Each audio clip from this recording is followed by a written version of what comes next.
Hey guys, and welcome to Gone2 series. In the last tutorial, we covered dependency injection demo using the setter method way.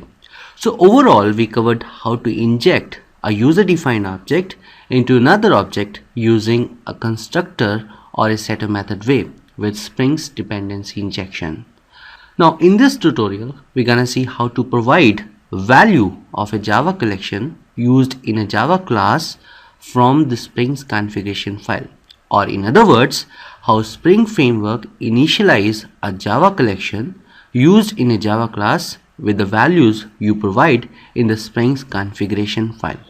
So what it means is Java provides three core collection interfaces, and that is a set, a list and a map. And this is what you do normally. You declare any of these collection interfaces in your Java class, say a list collection, and to initialize this collection you write extra code and then provide all values in your Java class. This is what we do normally to initialize and provide values to a Java collection.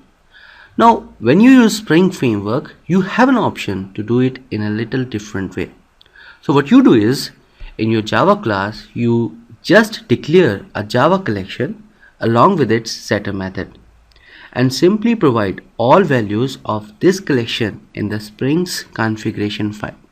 And at runtime, while initializing the class bean, Spring will initialize the collection with the values mentioned in the Spring config.xml file.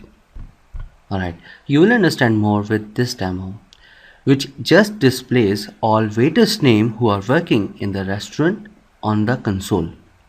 Just a small note guys, whatever demos I am using for Spring Framework, all demos you can download from my website's download link. Alright, now let's look at this demo. I've created a very simple demo to explain it. What I've done here is I have created a restaurant class, Spring's configuration file and a test class just to test this demo. In the restaurant class, I've provided here a list, restaurant waiters list, and a setter method to it, and a display waiters names function which just displays the value of this list, that is restaurant waiters list. Now if you observe here, I'm not providing value of this list anywhere in the restaurant class.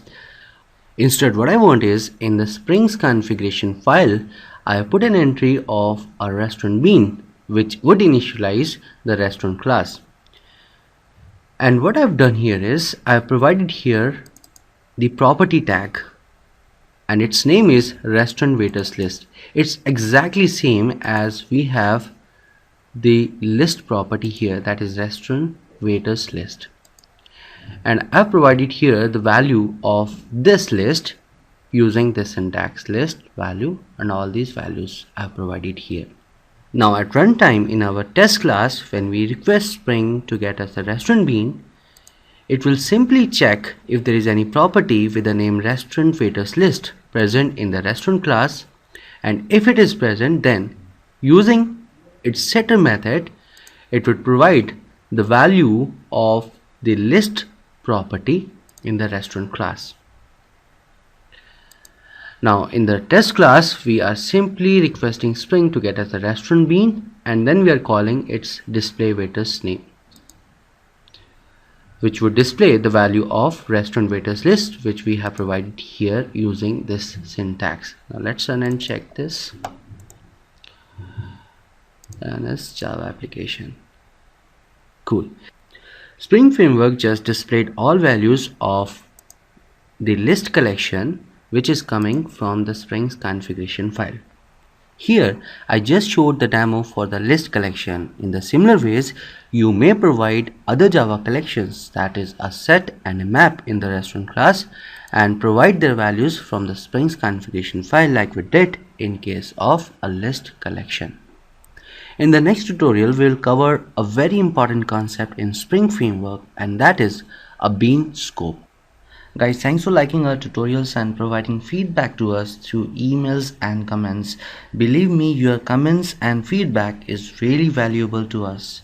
Do like this video if you really like it, and subscribe to our YouTube channel to get all updates on latest video tutorials and programming stuff.